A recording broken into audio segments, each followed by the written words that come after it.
నమస్కారం ఘంటారావానికి స్వాగతం. ముందుగా ప్రధానాంశాలు. రాష్ట్ర ప్రయోజనాలపై రాజీ పడబోం. అపెక్స్ కౌన్సిల్లో బలంగా వాదన వినిపిస్తామన్న సీఎం.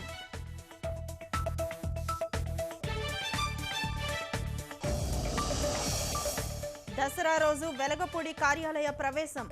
ప్రజారంజక పాలన అందిస్తామన్న సీఎం.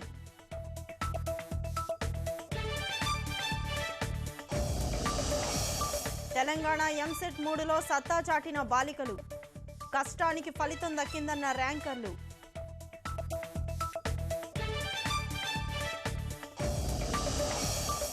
ఐసిస్ చెర నుంచి 2 ఇంజనీరింగ్ ప్రొఫెసర్లకు విముక్తి. ఏడాది తర్వాత విడుదల. కుటుంబ సభ్యుల్లో ఆనందం.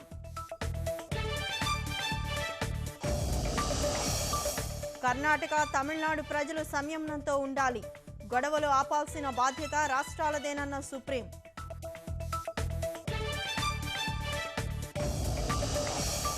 ఘనంగా గణపతికి వీడ్కోలు.